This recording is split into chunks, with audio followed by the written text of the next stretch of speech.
New South Wales Labor will this week move to criminalise speech that intentionally incites racial hatred following a spate of anti-Semitic attacks in Sydney. But LGBTQ organisations have urged the Premier to broaden the scope of the law reforms to include more vulnerable minority groups as well. For more, I'm joined now by CEO of Equality Australia, Anna Brown. Anna, we've seen a report in the Sydney Morning Herald today about these previously unreported attacks against the LGBTQ community. Can you tell us what we've seen? What are the nature of these attacks? Yeah, well, sadly, our communities do experience hate and violence in quite unique and severe ways. Of course, hate and violence against any community is abhorrent. But what we've seen in recent months, and indeed over the last couple of years, is a disturbing escalation in hate, threats, online attacks, verbal abuse, harassment, and sadly, vandalism and bashings as well. So we've had spates of bashings in Sydney and, in fact, parts of across Australia in different states and territories targeting men using the Grindr app. And we've also seen at its worst these attacks getting with physical threats of violence and bashings in for instance, Wet Reservoir in Melbourne. A couple were attacked with a machete in Rundle Street Mall in Adelaide. A couple holding hands walking along the mall were attacked, and one ended up in hospital with their jaw broken. But it's extremely alarming, and in New South Wales we have really significant instances as well.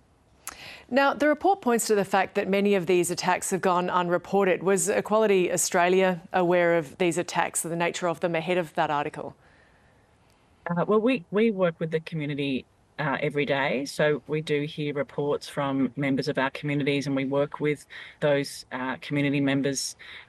Primarily, we have to make sure they're kept safe and report to the police where appropriate. And in that way, we do get a view of just how great this problem is across not just New South Wales but the country. Sometimes, and I should say often, LGBTI groups and organisers of events don't feel comfortable coming out and speaking publicly because, of course, they're fearful of further attacks and assaults, and the reporting itself can sometimes generate further hate and further attacks. So it's something that we have to keep in mind, and it truly should be alarming to people out there to understand just the depth of the violence and hate out there against our communities.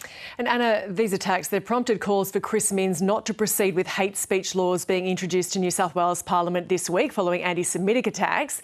Now, is Equality Australia also behind this call, and what's the reasoning behind it? Oh, we very much support the laws. I don't think anyone's asking the Premier not to proceed.